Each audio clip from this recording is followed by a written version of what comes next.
So today we have a super exciting collaboration with the GXS Lab, and here today in studio, Dr. Jen Welter. Thank you so much for being with us today. We know you're super busy, but you're also super accomplished, so we want to give our viewers a little bit of a background on you.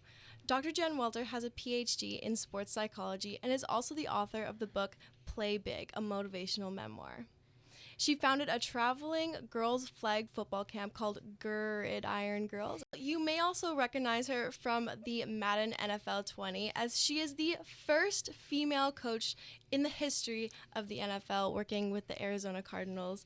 But she also first came from being the first woman to play a running back in men's professional football. That's such a huge introduction. We're so thankful to have you here. You know what? It's just the love of the game. And for anybody, when you love something, you don't really always see it as work, right? It's like kind of the, it's probably like here when you're in studio, it's like the hours go by so quickly that you don't even realize you were working. And that's a lot of the magic, right? Some people will look at it and think it's really hard, or they don't know how you do it. But the things that resonate with you, it really is exciting to do them, as opposed to like painful. Doesn't mean you don't have the painful parts. Trust me, there are elements I don't enjoy. But at the end of the road, it's kind of like you do it to get to where you know that you belong. Now, you've been doing football for your entire life, basically. I wish. Part of the reason why I founded the girls' flag football camps is because, unlike the boys, there aren't the same level of opportunities in football for girls. I didn't get to play football until I was 22 years old. And I actually played rugby in college. So I learned how to be a great tackler. And then you put me in pads and a helmet, and I was, pretty much a force to be reckoned with. But for girls, it generally doesn't start as early.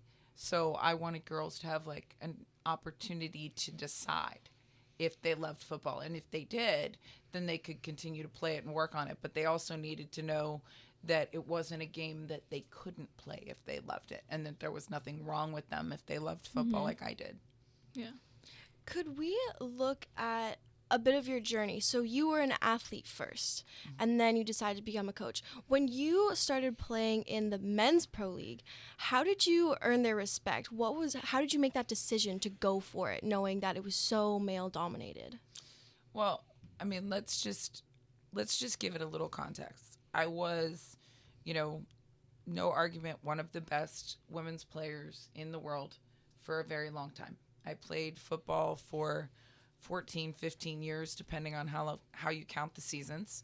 Had an opportunity to play with the best women in the world all over the country, right? And all over the world, actually.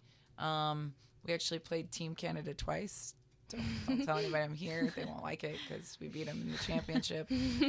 But Canada does have an amazing national team program. And so seeing that, you have the people that you love the most in this world, like your football family. Like, we say that on purpose. And all of us are in the trenches fighting for a game that we believe we belong in. And yet no one loves us back, right? Like, we might be in Canada now, but think about this. They call it American football. And why is it in America football is only for half the population? How is it our sport if it's really only for half of us, right? And it's not for women, right? It's the only sport that doesn't have parity at any level, from peewees to the pros. And so you have these women that you really would sacrifice, and you do sacrifice so much for: your time, money, your body, your blood, your everything, right? Like, you'll run in front of a moving train, which some of those women are at times, and to take somebody out of the way. And here we are all doing it. And the most I ever made as a woman in women's pro football at that time was $1 a game. That's crazy. Oh my goodness. Right? Like, we That talk is about crazy. equal pay for equal work and wanting gender equity, but let's put that into context, right? Like, literally, and that was the most. For the most part, we were all, and many of the women still are, paying to play football, Yeah. right? Because of this belief that we belong, because of this belief that if football is the final frontier, if we could win in football, we could change the world. And so I was very outspoken my whole career. People would ask, oh, well, why are you doing this still? Like, you've done so much in football. What are you trying to do playing the NFL? And I would laugh at them. I would tell them, like, I am 5'2", 130 pounds on a maybe a big day, and I'm not crazy. I would never do that.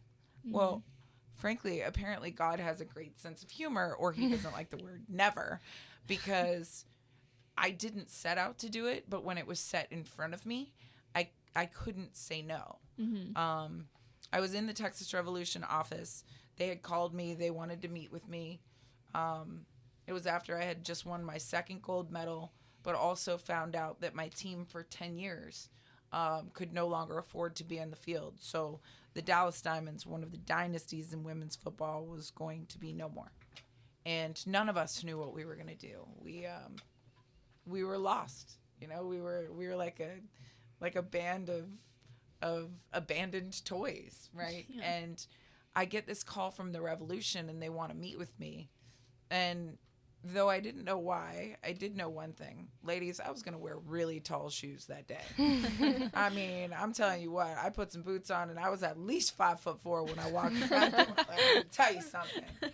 And, you know, I got there, and it was this surreal environment. First of all, they had offices, which we didn't.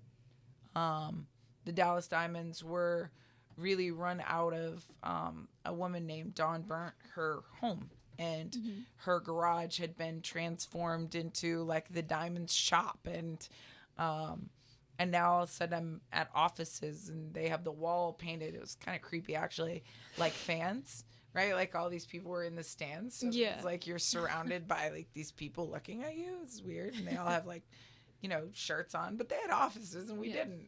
And even the ground was like painted like a football field. And, you know, having a doctorate in psychology is a blessing and a curse sometimes, because sometimes you wish you didn't know you were walking into something, but you can't help it because you study people.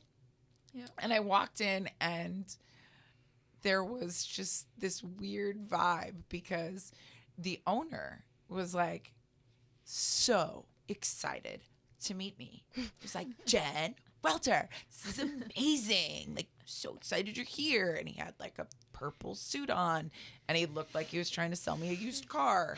And at the same time, the head coach, Coach Dubb, wanted to be anywhere but where he was, right? Like, he was just like, it was like, if I don't make eye contact, like, this isn't happening, right? Like, he's drawing in a non-existent playbook.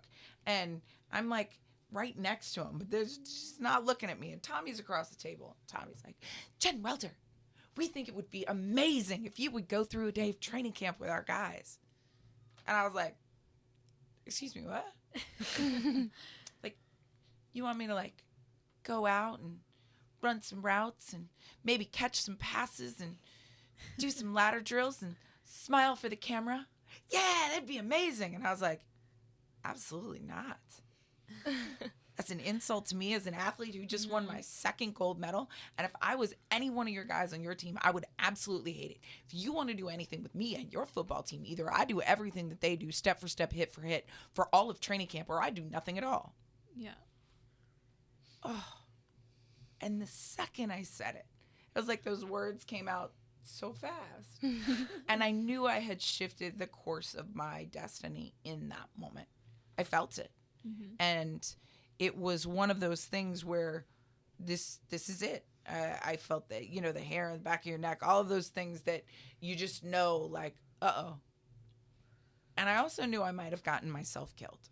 Like, let's just be straight up honest. There was no thought in my mind of like, you know, I'm going to go out there and just like dominate. It was like, no. I'm not going to show up and be your show pony and check your box and get you some media. That's so insulting. And that's the exact opposite of what you're trying to achieve. Exactly. Of everything that I've done in my career. And I just was like, oh, now I'm going to have to do this. And interestingly enough, Tommy looked like I had slapped him in the face with a frying pan. He was like, But Coach Stubb was a little different. He went from that non-existing playbook to just kind of looked up, right? And you know that half smile people get when they just kind of like don't not hate you yet, but you said something that struck a chord. He just kind of looked at me. And Tommy recovered quickly. He said, Coach, do you think she would be too much of a distraction if she went through all of training camp with the guys? And Coach Dub was like, heck nah. With an attitude like that, she'd be the best thing for these guys. She'd give them a kick in the butt. And then he looked at me and he said, every drill. Yes, Coach. Step for step. Mm-hmm. Hit for hit. Yep.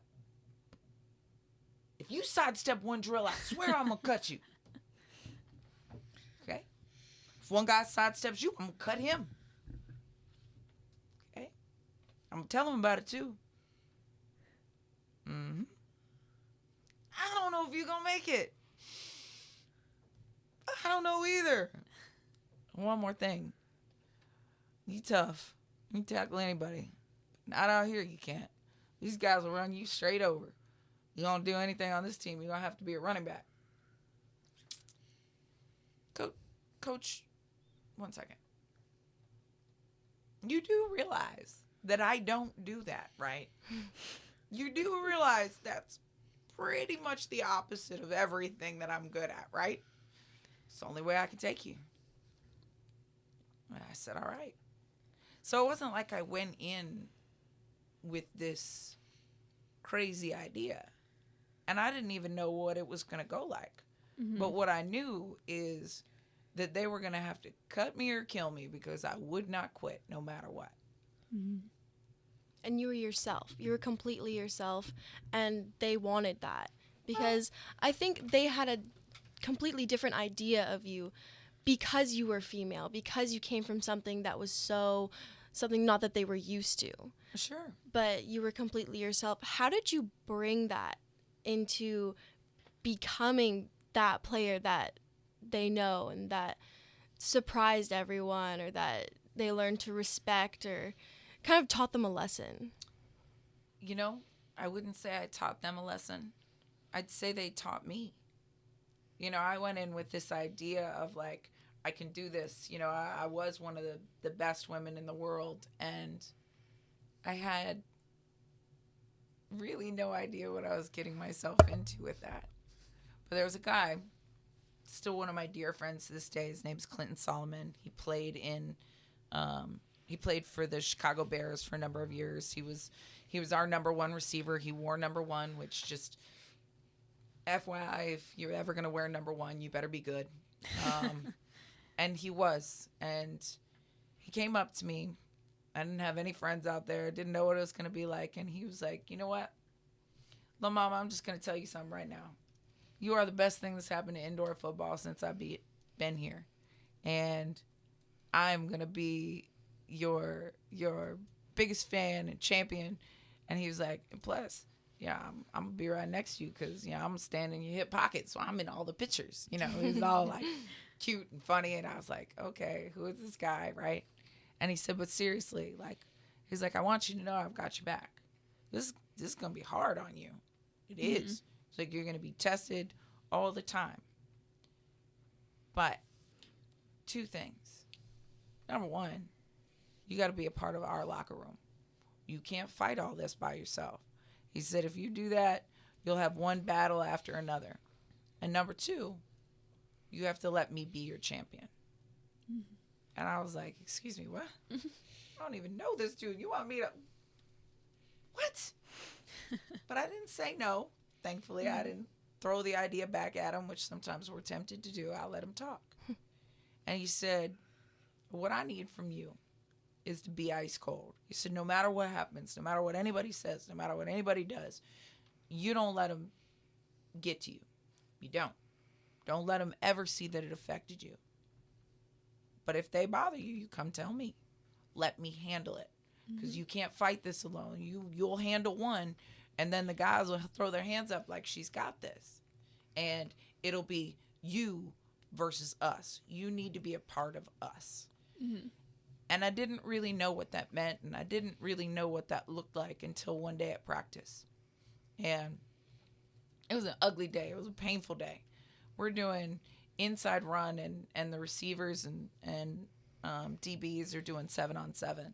So as a running back, there's nowhere to run. You are going to run right up into a big person, whether you're trying to block him or you're carrying the ball. Like, it is all inside run, which means it is all you all the time. There's no distraction with passes.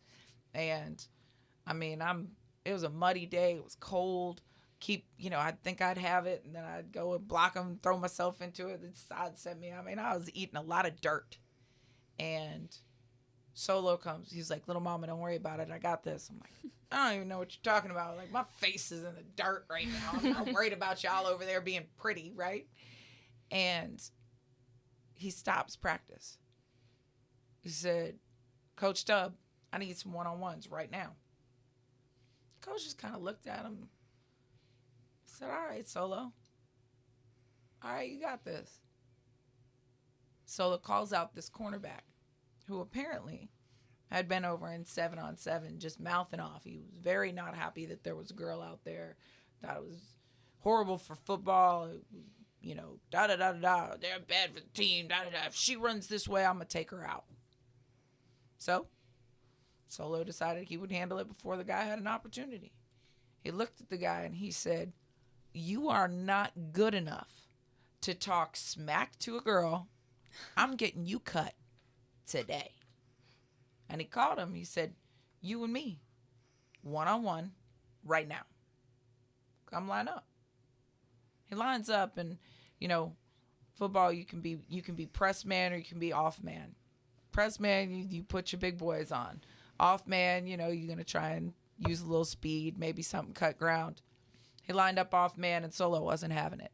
He said, oh, no. Like, you're a big man, right? Like, you talk about a girl, right? You're going to press me. So the guy came up to the line. Solo looked over to the quarterback. He's like, hey, quarterback, I'm about to run a fade. Called the route out right in front of the guy. Ran the route. Catches the ball. One hand. Brings the ball down. Puts it right in the dude's face.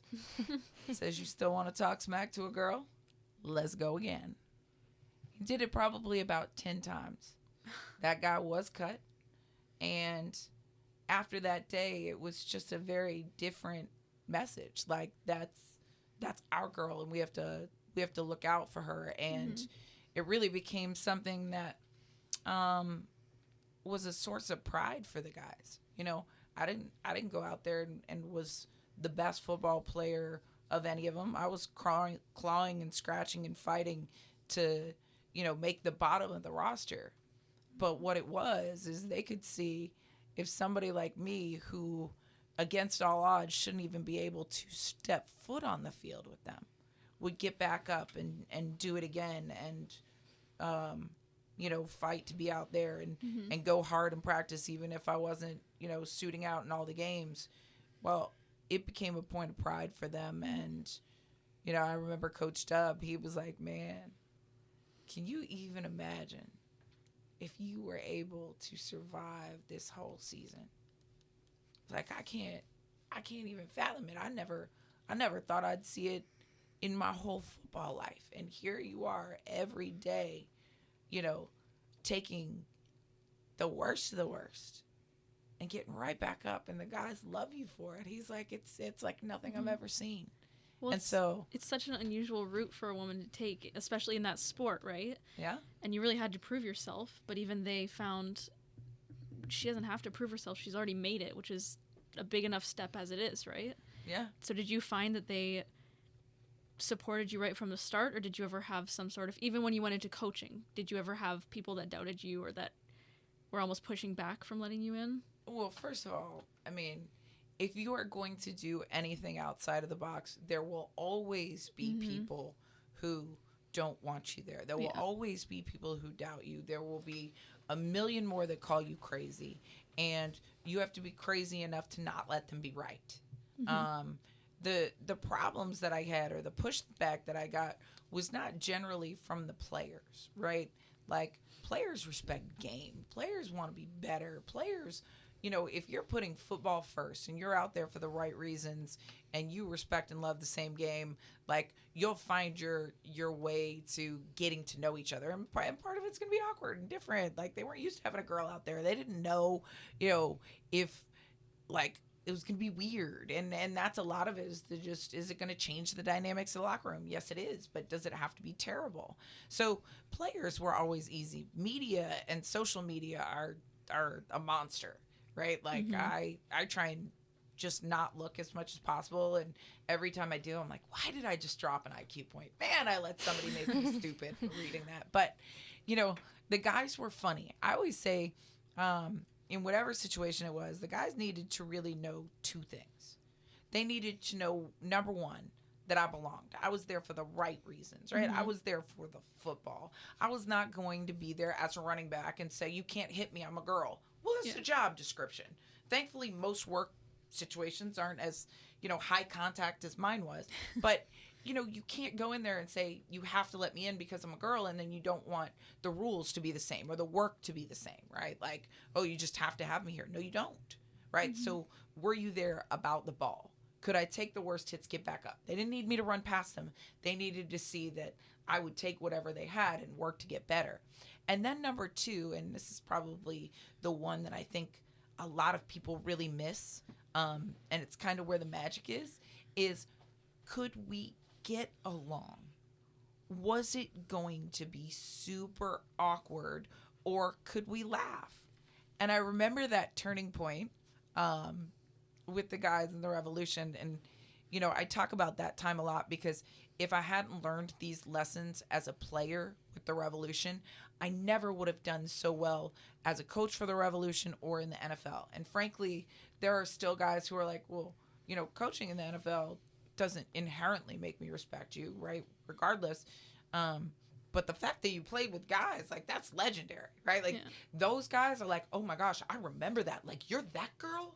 Wait, I didn't know you went on to coach. Like, they knew that. More guys in the NFL, I think, knew that were, just in the scene maybe than the NFL if it was just on what it meant to the significance of the game, not necessarily the press.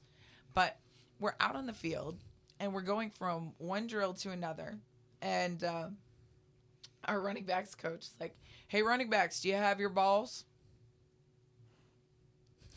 Of course it's coming, right? I'm not new to this game. And one of the linebackers was like, yeah, coach, all but Jen. And I just walked over to him, and I smiled up at him, and I patted him on his shoulder pads. And I said, that's okay, baby. When I need some balls, I'll just take them out of take yours out of your wife's purse. Game over. All the guys were like, yeah.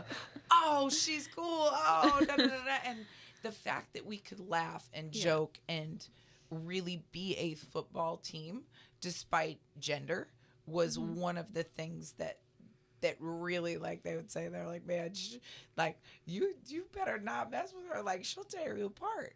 And it's that personality that really served me well, because there were going to be times when people say the wrong thing or do the wrong things and everything's not perfect. But, like, if you can laugh about it and, like, use it as a kind of a bonding experience, there's a whole lot of magic in that. And that was me being myself. That was then the lesson that I always took forward to, kind of handle other things. And you talked a lot about respect and how you learned how to bond with the guys on the team. And I just wanted to ask, was it the same when you started to coach? Like, we know that it's just guys in the NFL, obviously. So did they respect you, and could you joke around with them? And how was, like, the whole communication process when you were a coach? I always say that humor is one of my secret weapons. being able to laugh at a situation, laugh at yourself, no matter what level you're at, like you're gonna have some type of awkward. It's going to happen.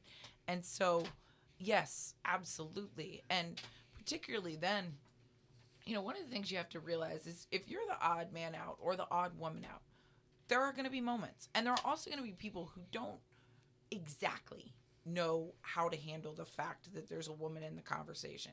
And you have the opportunity to answer the questions before they've even been asked, right? Like, oh my gosh, what's she going to be like? Is she going to freak out? Well, I can then control that narrative, right? Like, what I couldn't have was, that first date awkward. Yeah, remember first date, right? Like, and you meet this guy and you go out and you're getting ready to open the first door. And like he kind of pauses because he doesn't know now if he's allowed to open the door anymore, right? Because we as women have taken that away. Because now guys don't know if we're going to be mad that they opened the door because they're making a statement on society that we are physically incapable, or if they were just raised to open the door. So then you get the kind of like half hold, right? And like maybe they want to push it, or they'll let you walk first so that because if you step aside, then they'll know if he's supposed to open the door first, right? So they're super awkward, and then what usually happens is somebody halfway does it and somebody gets slammed in the face. Not the best first impression, right? And then everybody's like so careful, walking on eggshells. They didn't say much. They didn't go too far out of the box because they don't want to be wrong, and then you get to that moment of like, oh, can we hold hands? I don't know, is he going to have like the dead fish hand and then the date's really over because I can't handle the fact that you got sweaty palms all the time, right? Like, and now I have to stay there for the whole date. So you have this epic first date, and then you've been dating for like 3 weeks and you've been on such good behavior that you realize you now know less about this person than you did when you first started. And by the way, you met on a blind date. Right? Like, nothing because everybody is so worried about being wrong that they're not even themselves, right? They're not even right. Yeah. And so one of the things that I did was to really kind of set the tone on what was okay and what things we could do and like laugh about it. Like, I remember one of the guys, and he was, a great one, right? And I'm coaching him up on something, and he was like, "Yes, ma'am." I'm so sorry. I meant coach. Coach, I'm so sorry. And he's looking down at me, and I looked up and I was like, I will never get mad at you for good home training. You're fine. You can call me ma'am. You can call me coach. You can call me Coach Jen. You can call me doc. Just don't call me a B word. And he was like, Coach, I would never. And I was like, I know, honey. That's why it's funny. Right? And to be able to take those conversations and let them know that like you can work your way through it, I think really set the standard of allowing those relationships to develop. And then on top of that, one of the things I was really conscious of was knowing that regardless of, what happened or what the backstory was, there was always going to be a story behind everything that happened. I mean, football is a chaotic environment. We yell sometimes, but what if I was yelling and a player and I yelled at each other and the media saw it? All of a sudden, there could have been this narrative that wasn't true that was like, oh, he doesn't respect women. And I could come out and say, oh, no, I was wrong, or, he does, but they would run with it anyway. So I never really wanted to get into kind of that confrontation mode or calling them out, because especially, I didn't know the guys as much. So I always said I couldn't yell loud enough for them to have to listen, but any one of them could lean in for a whisper.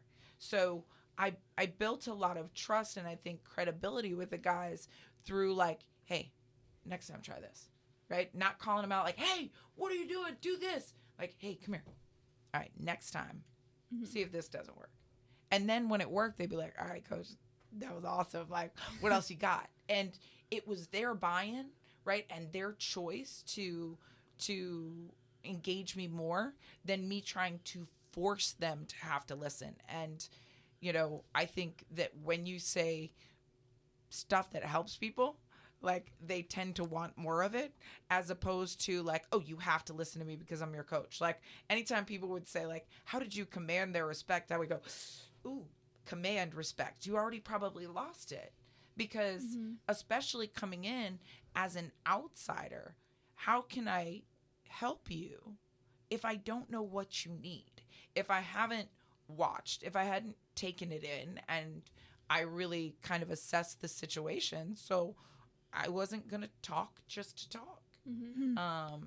I think that's important too, to kind of take that approach, and instead of being confrontational and get it caught in the media or whatever, because the media is good at like manipulating quotes as well. So like even after, if you're asked about it and you say like I was in the wrong, whatever, they like, can, oh, then she can't stand up for herself. yeah, or they can take anything and like just take one quote and make it the headline, and people are like, oh my god, like, and you know, they can mix everything up without even including the question or the rest of the quote. They cut it off halfway through, right? So I think like that's a really good approach in how to do things. You know, I think there's no one size fits all, but one of the really cool things that can happen is when you're consistent in how you deal with things, there's always a lot of room for growth and a lot of room for grace, right? Like I always tell people, like I'm not going to be right all the time, and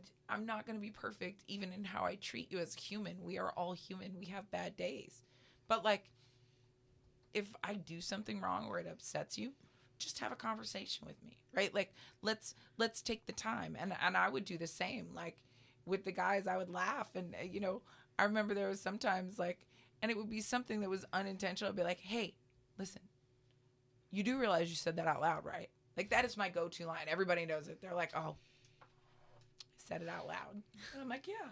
Because most of us will say wrong things. Every single human that you know, male, female, doesn't matter, has had a moment where the words came out of your mouth and instantly you wanted to take them back, right? Like, oh, that was that. But no. And so I would always kind of give the grace of, most people are not saying things to like actively hurt you. We all make mistakes. But if I tell you like, hey, you did say that out loud, you know that, right? And they'd be like, I'm sorry, that's not what I meant. I was like, no, we're good. Like, we're actually fine.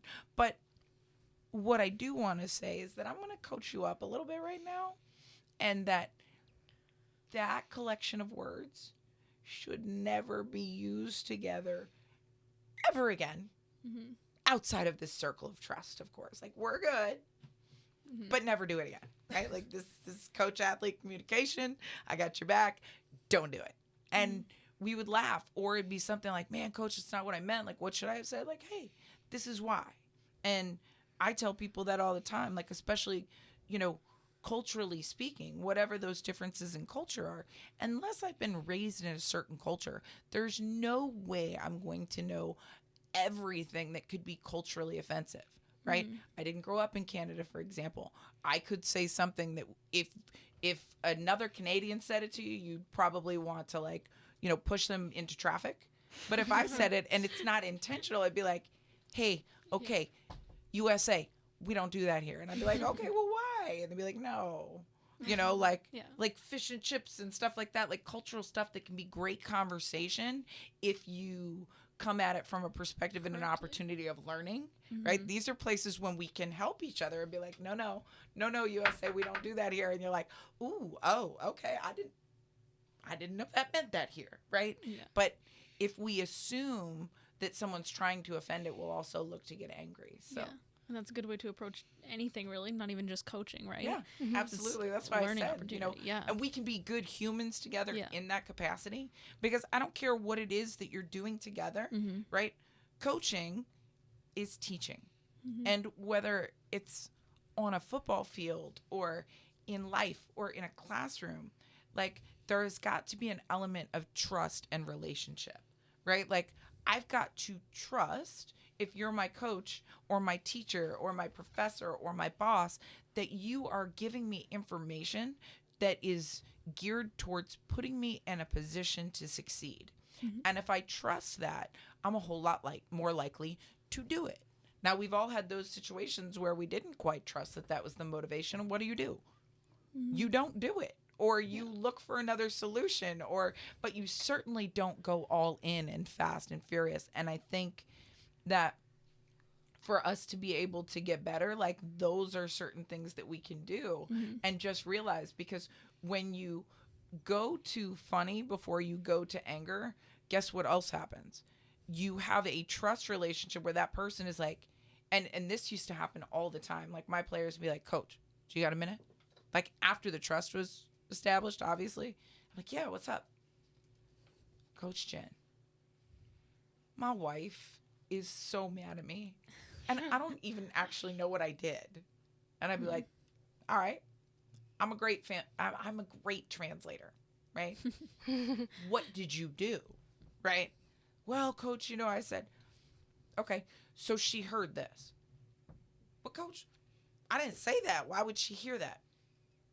I don't have time to explain all that. Would you like me to tell you how to fix it? Yes, Coach. And I promise you, if someone trusts you to the extent that they will bring you into their life outside of something like football, and to, ask for help regarding a family matter, you think he's not gonna do a tackling technique I tell him? Come on. That's just good human stuff. And I think sometimes we forget, in whatever industry it is, that the human capital is the most valuable capital that you have, and you have to respect the humanity in situations, even one as rough and tough as football. Yeah. And we've done an episode with the Girls Got Game all about coaches, because we originally started the podcast because we all come from completely different sport backgrounds. So Natasha's fencing, Kennedy's hockey, I did figure skating, Elizabeth did rhythmic gymnastics, and Emma's, who's not here today, she did soccer. And there's a good mix of male dominated and female dominated. And we talked about how with a coach, you can easily have a really amazing coach that you look up to, like you had said, that you can bring into your family business and outside, off the field, off the court, whatever it is. Or you can have a really bitter relationship easily, right? And especially with like figure skating and rhythmic gymnastics, just the way that they teach is very different than football, soccer, hockey, right? So I feel like your approach is a good mix of you want to be relatable, but you still want to be respected, and you still want to be able to like coach almost them. like you want to be able to help the athletes like on the field, but you also want to be there for them off the field. Yeah. Bruce Arians used to say, I'm going to coach them hard and hug them harder later. Right? Like when you have a trust dynamic and you really know that there is a relationship, it's not just an execution, right? Like you are a robot doing this. When you know there's a relationship, there's a lot more wiggle room. Yeah. But it's natural to, also have hard days and have days when, it hits you harder as an athlete because you have a short mental fuse, right? And generally that's life. It's not the sport, right? It's probably something outside of the sport that has left you a little depleted by the time that you got there. And then at this place where, you've put so much time and energy and you're competitive to be the best. And then it's like, you're not even good enough there. Any one of us is going to have a bad day sometimes, and any one of us is going to explode. And I know I was certainly not immune to that. But it really comes down to, and I had this conversation with one of my athletes, the Cardinals. It's like he was, we were hard on him, and he didn't understand why. And I said, do you know why we're so hard on you? And he said, no, Coach.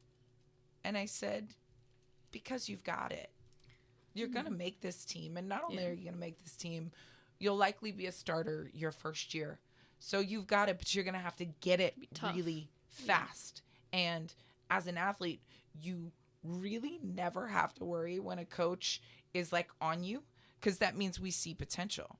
The time when you have to worry is when we're quiet, because we've probably given up, right? That's the last thing you want. And BA actually walked up, Bruce Arians with the Cardinals, he walked up on that conversation, and I told him, and he said, oh, yeah, we get quiet, you cut, honey. He's like, that's great advice, coach. And he walks away. And I was like, all right, that's good. Yes. But I think that was a perspective I would have loved to have when I was an athlete, because I wasn't always as receptive. But, you know, they say that, like, parents often get the child that teaches them the lessons that their parents wish that they would have learned when they were young. And so maybe I'm a little bit of that as a coach, right? Like, I now get to relive the lessons that I probably should have had when I was an athlete, because although I was great, imagine how much better I would have been. I think a lot of what you teach your athletes it's more than just football. It's the human part of it, like you said. And do you think it's that human part that will kind of be the door for other female coaches or other female athletes to get in there? Because it's so unequal right now. It's so uneven. But if we focus on the human part and the sport part together as kind of a unit, instead of saying, oh, women aren't athletes, would that be the door to change more in the industry? I don't know that it's the door specifically. I don't want to put like caring about humanity or the human element into a male or female bucket, right? Because there are women who could care less, and there are men who are extremely empathetic, and a lot of male coaches that I've been around are absolutely very loving and caring, and players, coaches, and that person to a T. In fact, one of my mentors, who unfortunately passed away this last year, it was Daryl Drake, who was most recently with the Steelers. And he used to talk about that with me all the time. He's like, honey, the best thing that you have is that PhD. Don't let him take that from you. Like, this is needed in this game. And, you know, he had a master's, I believe it was. And, you know, he had worked with Brandon Marshall when they were in Chicago together. And he talked to me about, you know, mental health and players having somebody who understood the good days and the bad days and that they could go to. So it's not, you know, empathy is neither a male nor a female trait. It's a leadership trait, right? To be able to understand somebody and walk a mile in someone else's shoes is valuable insight. And so I never want to say that that's the door for women. But what is, you know, pretty specifically women is that there are conversations that guys might have with a woman that they might not feel comfortable having with a guy, who there is an inherent level of competitiveness, right? Like, guys go toe to toe, chest to chest, or they played the same position, they're competing for the same.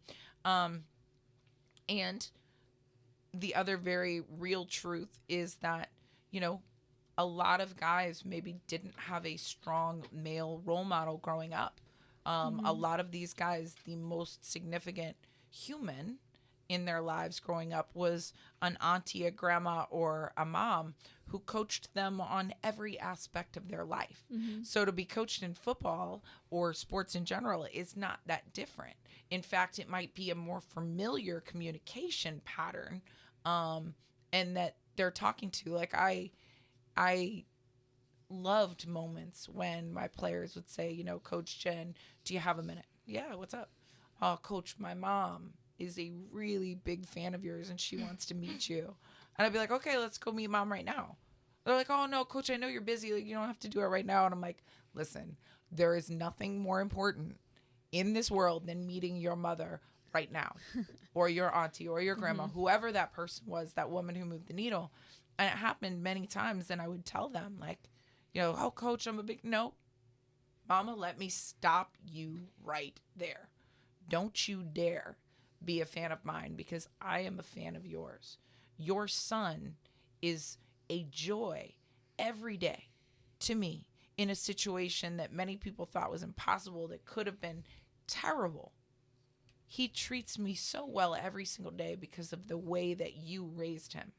Like, thank you for making him that man. And, you know, I can't tell you how many tears I would see. And most of the time the guys would be like, man, I've never seen my mom cry. And I'm like, that's because you're her greatest gift. Like, you are what she always hoped that you would be, not just as an NFL player, but as a human. And you get to show that love and respect that you have for her in how you treat me every day. And I think that that's maybe more of the element. And that's why coaching staffs as a whole are well served through diversity, right? Like, you want people who are different in their approach, in what they see on tape, in how they communicate, and, you know, their own background, right? With their demographic background. I mean, you know, like is a good thing. You want to feel understood, you want to feel heard, and not everybody responds to every person. So to have a variety on a staff is always going to serve a large team well. And you really kind of revolutionized the industry after, you know, you've been the first female coach, and you just accomplished so much. And do you think after you've done this, the industry might start hiring more females? And in general, where do you think, in which direction do you think the industry is headed? Do you think things will improve in terms of, you know, female inclusion? 100%. I mean, it's already improving. Someone asked me earlier today, and it made me think. She said, you know, do you think it's improving fast enough? And I said, well, let me put it to you this way. They always say patience is a virtue. Clearly, I'm not that virtuous because I'm not patient enough, right? Like, I want it now, and that's human, right? I want this change right now, and I think we would all like to see it, and it never feels fast enough, and it never feels quite equal enough. And yet, every time a first happens, something that was impossible gets taken out of the equation. And the danger of being the first mover is kind of gone. Like, I tell people, I'm like, you know, people celebrate Bruce, obviously, for making that decision. And he's still, you know, moving the needle for women. And yet, what they don't talk about is, what if it had gone bad, right? Let's just play out that scenario for a second. It was an epic failure to have the first female coach. Then the conversation surrounding him would have been like, oh, yeah, BA, great player, you know, great players coach. Everybody loves him, did X, Y, and Z, and, you know, coach of the year 2 times in a row and all this stuff. And they'd be like, yeah, but do you remember the time he lost his damn mind and hired that girl, right? Like, that's the other side of being progressive, is that you are the person who could potentially make that mistake. It's a risk. That is the risky place to be, whether you are, you know, like me, the coach, or, you know, him, the head coach, right? For both of us, it's the biggest risk, right? For me, it's the biggest risk because if you epically failed in the big spotlight, like, they'll never let you forgive it. Like, oh gosh, like, that was terrible. She was horrible. Yep. Okay. Maybe you should do something else, and maybe hopefully we'll never hear from her again. Right. And for him, again, that could have been his narrative. But the great thing about First is that it takes some of that fear out of the equation, because it's not, could a woman in theory work? Now it's a matter of finding, you know, the best male, or if you want to make sure that women are included, the best female for the job. And you're not creating the narrative for all of womanhood, right? Which is always what I said. Is like, okay, if you're going to be the first, you have to ensure that you're not the last. Meaning, I did nothing so epically terrible that would close the door for every other woman who ever wanted to come, right? Doesn't mean I have to be the absolute best, but I surely cannot be so bad that no woman will ever get another opportunity ever again, right? And so in the context of that, once the first is gone, then other people see it and they're like, well, yeah, why wouldn't that work? Yeah. And there have been other women since, right? And there have been women who have now been in the NFL a lot longer than I have. The NFL now has a, they hired Sam Rappaport, who was long time at Team USA, and I've known her since, or she was at USA Football. I've known her since we fielded the first U.S. national team in 2010, and she was, you know, behind that initiative, right? She was one of the movers to help get the first women's U.S. national team. So she's been in this a while, and her charge is to help develop a pipeline for women in coaching. But it's not going to be fast. And this is where I try and correct people. The comparison, or the easiest comparison that most people like to make, is, NBA, NFL. Well, not even the same planet, right? Basketball has opportunities for girls at every level, right? They can play in great college programs. They can play in the WNBA. Becky Hammon got to play in the same building as Pop. So there was a comfort, right? And then it becomes a logical progression that you would say, oh yeah, she's a great baller, or gosh, the guys really love and respect her, her IQ. So let's, hey, would you want to coach? Yes. Okay. It makes a lot more sense. It's a lot easier. Plus they've been in college systems together. Football, not the same, because there's not the same level of development, nor is there the same opportunity. So it is going to inherently be slower than basketball. Plus, I mean, it takes forever for a guy to be a head coach in football relative to basketball anyway. I know I would love to see Becky Hammon be the first female head coach of an NBA team. But that's a faster climb than a female being a head coach of an NFL team, because of all of the elements of the game and the number of players and the scouting, right?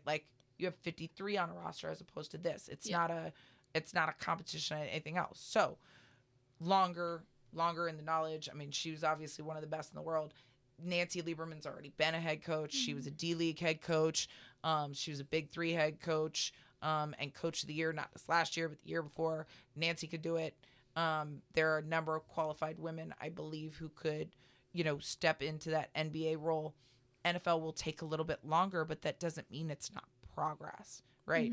Katie Sowers has now been out with the San Francisco 49ers for a number of years, and she's doing a bang-up job. Yeah. So good for Katie. She'll hopefully, progress to the next level and continue to shine in football. So yes, there is progress. No, it's never fast enough for anybody who likes to see change, but that doesn't mean it's not moving. Yeah, exactly. And that's any progression that we have, it's gonna be slow, but the fact is that it's happening. And here at Ryerson GXS Girls Got Game, that's exactly what we're trying to do. And even if it's just a small change, like having you here or anything like that, that's what we have to do to get there. And we need the patience to get there as well, which is probably going to be even harder than making everything happen. Well, but you have to take the wins, right? I mean, again, like I said, yes, we'd love to see parity, but let's take the wins and celebrate them. And one of the things that, I'm really excited about at what, is going on here at Ryerson and GXS is the ability to perpetuate the conversations. Because the truth is, there are a lot of people who don't know. For example, I get the conversation all the time. Well, we didn't know women played football. Okay. Granted, if you've never been exposed, how would you know? Yeah. Right? It's not like you could say you didn't know men played football. It's on every other channel, every other day, right? But women, you have to know to know. Okay. But now, what happens when you know? Right? I'm not going to be mad at you if you never had exposure to think about something. Yeah, you know now. Right? But now you know. So the power of communication and storytelling is that you can change the narrative. We can have the conversations and we can get other people involved, right? There are a lot of guys who want to be advocates for change, and they'll be like, well, we don't know what to do. Okay, well, let's have that conversation. Tell you, Exactly. What do you have the resources to do? Yeah. What would you like to do? And trust me when I tell you, we can find something for you to do. But they might need guidance. Yeah. And that's what research does, right? Let's put it in the numbers. Let's give data. Let's show things that are hard to argue with, tangible numbers, right? Then let's storytell around it. Let's have the conversations. Let's record. Let's put good quality content around women in sports and women in sports media and those things. And let it be undeniable. Because I tell people, I'm like, I can run around and make the case. Yeah. But what if I'm only able to reach 3 people? I may have gotten 3 of the biggest fans I would have ever, they're going to run around with a banner like, we love Jen Welter. She's the most amazing thing in the world. But if only those 3 people know, Yeah. the needle's only going to move so far. And I think that's why a lot of us chose to come into sport media, because we're aware of that unequal balance in the media, and we want to change that. What is it, 4%? 4% of media coverage goes to women in Something sports? terribly sad like that. Yeah. It's about 4%. Yeah. So, I tell people all the time, they're like, well, how do we change that? I'm like, well, there's a lot of ways. Would you like to know? Let's create more let's create more outlets, Yeah. right? Yeah. Like, it used to be relatively impossible to change that. They had, 10 channels on the TV or something, right? Mm-hmm. That's hard, right? Like, if that's all the places that you can consume media, then we are inherently limited, right?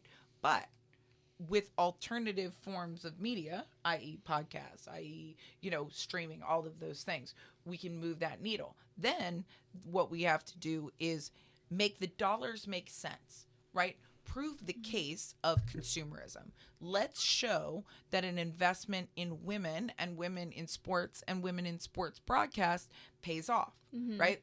Let's show where the purchasing power lies. Because guess what? 87% of the purchasing power lies with women. Exactly. Yeah. There's half of So, us, half of Right. them. But there's half the population, but most, even in families, women are purchasing the products. Yeah. So then let's say this. Okay, I have Kick Glass shampoo. And if we're now going into the shampoo business, and Kick Glass shampoo is going to support all women's sports, right? Like every female should have Kick Glass shampoo in her locker room.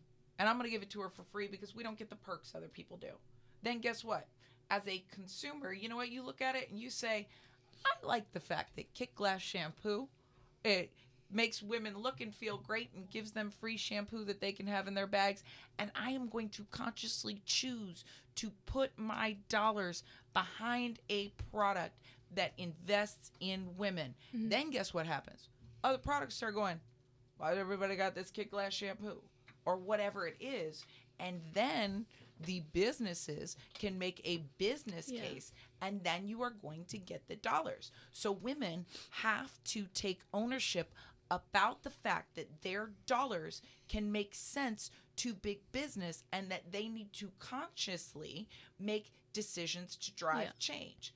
Then another component is that women have to be better to each other.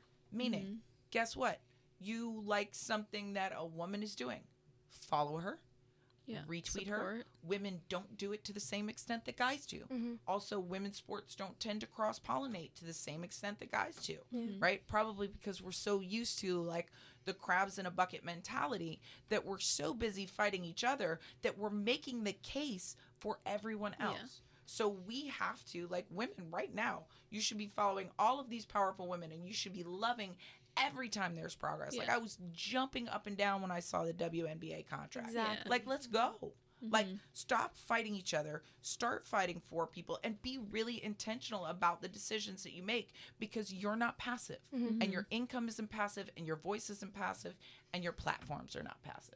Well, if our viewers, if you guys want to make a change, go follow Dr. Jen Welter on Instagram. Yeah. We will also be active on Instagram. You can catch this interview and more on our YouTube page. And let's look forward to making some great change. Shout out to GXS as well for making this all possible. GXS and She's for Sports. Yes, She's for Sports. All right. Thank you for perfect. listening to Thank Girls you. Got Game. We also missed Emma today, but we will be back with her soon. So thank you.